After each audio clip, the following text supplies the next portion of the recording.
Salut à tous les amis, j'espère que vous allez bien. On se retrouve aujourd'hui pour une nouvelle vidéo. Dans cette vidéo, nous allons revenir un peu plus en détail sur les comptes du FC Barcelone pour la saison 2023-2024 pour comprendre un petit peu les résultats économiques du club, pour comprendre s'il y a bien une amélioration sur la saison 2023-2024 et donc ainsi déterminer si dans le futur le Barça pourra être actif ou non sur le prochain mercato des transferts d'hiver ou encore en été. De toute façon, on va revenir dans cette vidéo sur tout ce sujet. Donc n'hésitez pas à vous abonner à la chaîne si ce n'est pas fait, à liker, commenter, partager comme d'habitude. Je lirai vos commentaires avec plaisir. On y va. C'est parti.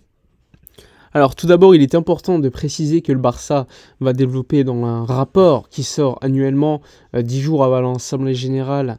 Donc il y a un rapport de plus de 250 pages, on aura tout en détail, mais pour l'instant j'ai eu beaucoup d'avancées, beaucoup de documents, on va dire, en avance. Donc on va pouvoir quand même faire un petit résumé sur ceci, c'est assez important.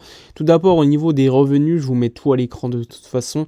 Le Barça avait budgété pour la saison 2023-2024 859 millions d'euros de revenus au total. Finalement, il y en a eu 35 de plus, donc 894 millions d'euros.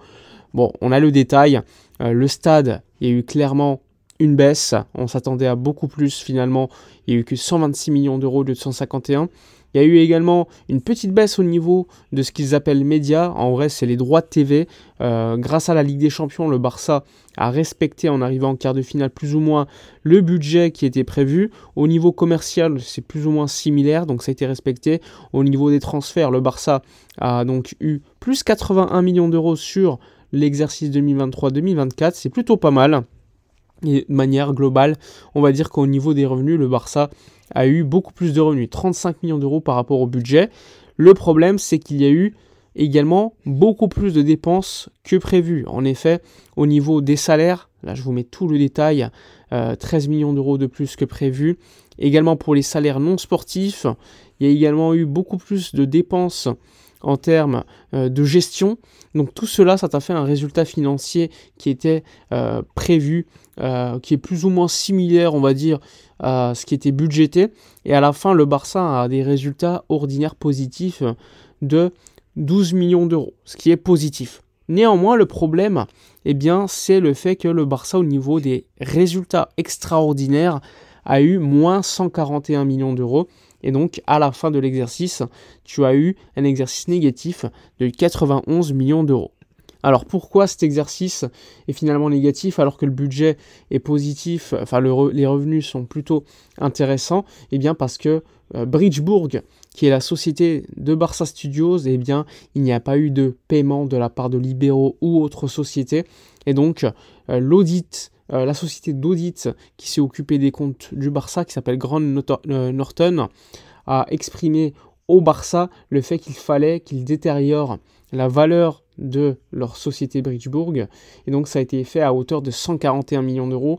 Et donc ça s'est répercuté directement sur les comptes du Barça. Et c'est pour cela que l'exercice a été négatif à hauteur de 91 millions d'euros finalement. Et d'ailleurs c'est une mauvaise nouvelle puisque maintenant le patrimoine net du Barça, il est négatif à hauteur de 94 millions d'euros environ, mais on en parlera un peu plus tard. Je vous mets tous les détails à l'écran. Il y a également donc tout ce qui est vraiment détaillé. Le Barça a eu moins de revenus de stade, je vous l'ai dit tout à l'heure, mais l'impact du fait de ne pas être au Spotify Camp Nou est, selon le club, de 100 millions d'euros. Le Barça a, comme je vous l'ai dit, respecté à peu près le budget en termes de Ligue des Champions, droit TV, donc ça c'est pas mal. Au niveau commercial, transfert et tout, c'est plutôt intéressant, mais bon, c'est plutôt les dépenses qui clairement ont confirmé qu'il y avait un problème. Là, je vais vous mettre tout à l'écran de toute façon.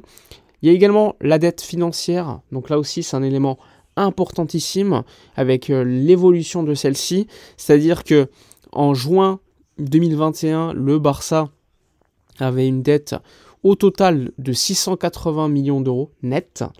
Aujourd'hui, elle est de 560. Donc il y a eu une amélioration en termes de dette nette. Ça c'est sûr, selon encore une fois les critères de la Ligue de football professionnel en Espagne.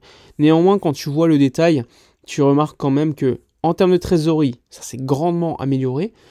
Trésorerie de 203 millions d'euros en juin 2024. Donc ça c'est quand même un élément important. Également, avec les dettes que tu as envers d'autres clubs, c'est-à-dire les transferts pour d'autres clubs, les clubs te doivent 51 millions d'euros. En gros, en termes d'argent et de créances, tu as 250 millions d'euros. Mais de l'autre côté, tu as des dettes à hauteur de 815 millions d'euros. Donc, il y a une augmentation de la dette et des emprunts par rapport à juin 2021 où c'était 783. Donc là aussi, tu as certes beaucoup plus de revenus de trésorerie, mais tu as également un peu plus de dettes par rapport à auparavant. Et d'ailleurs, en termes de dettes, on verra un peu plus tard le détail. Et c'est là que je vous évoquais un truc tout à l'heure, c'était ce qu'on appelle le patrimoine net. Il est négatif à hauteur de 94 millions d'euros, alors que l'année dernière, en juin 2023, il était simplement de moins 2 millions d'euros. Alors qu'est-ce qui s'est passé? Eh bien, comme je vous l'ai dit tout à l'heure, Barça Studios, tout simplement, qui a fait baisser dangereusement le patrimoine net du club. Il faut savoir que le patrimoine net du club était à moins 500 millions d'euros il y a quelques saisons pendant le Covid. Que le Barça a vendu pas mal de droits sur 25 ans au Barça Studios pour améliorer justement ce patrimoine net. On a réussi à le compenser, on était revenu à moins 2 millions d'euros et là on est reparti à moins 94 à cause de la gestion du cas Bridgebourg et Barça Studios. D'ailleurs, dans ce document que sortira le club, on le voit, la société d'audit explique que les 141 millions d'euros ont été retirés parce que tout simplement, il n'y a pas de garantie que ces sociétés allaient payer, ce qui est totalement logique. Et donc, ça s'est répercuté directement sur les comptes du Barça. Et probablement, cette répercussion négative aura également donc, des conséquences sur la prochaine limite salariale du mois de janvier. Et c'est pour cela que le Barça se dépêche en ce moment pour signer le deal Nike pour compenser cela. Mais encore une fois, il risque certes d'avoir un équilibrage par rapport à la limite salariale fixée par la Liga en août et celle de janvier, mais il y aura toujours ce fameux écart de 70 millions d'euros entre la masse salariale et la limite salariale. La masse salariale de la saison 2023-2024 était quand même de 505 millions d'euros, ce qui est énorme. Il faut savoir qu'il y avait à peu près 90 millions d'euros, 100 millions d'euros dus aux amortissements de transfert et primes d'agents. En effet, en termes de primes d'agents, je crois qu'il y a eu plus de paiements de la part du club. Je crois que c'était 15 millions d'euros de primes d'agents lors de la saison 2023-2024. Pourquoi? Eh bien parce que le club a signé des joueurs libres comme Inigo Martinez, Ilkay Gundogan et peut-être d'autres joueurs en prêt comme Mendes a réussi à amener Cancelo au Félix. Peut-être qu'il a également pris un petit peu d'argent. Mais en tout cas, ça faisait 15 millions d'euros de primes d'agent, un peu plus que la saison d'avant. Donc tout cela, ça fait quand même une augmentation en termes de dépenses, également une augmentation en termes de revenus. Mais à la fin de la journée, tu as quand même un résultat négatif de 91 millions d'euros que le club, lors des prochaines saisons, devra compenser. Et ça va être compliqué de compenser, puisque en ce moment même, le Barça est déjà dans une situation compliquée, avec le deal Nike qui va peut-être compenser la limite salariale et ses 91 millions d'euros, mais tu auras toujours un fameux écart de 70 millions d'euros entre la masse salariale et la limite salariale, que tu dois compenser soit par des ventes de transfert, plus de revenus sponsoring ou autre. Donc ça risque quand même d'être compliqué jusqu'à 2026. En tout cas, je pense que le Barça va évidemment faire un mercato en été 2025 intelligent, peut-être avec quelques recrues libres et peut-être un ou deux transferts achetés, un petit peu comme avec Dani Olmo. Mais je pense qu'en 2026, avec le stade qui marchera en plein potentiel, là le club pourra avoir un mercato beaucoup plus intéressant, très actif et agressif sur le marché des transferts sans non plus perdre la tête.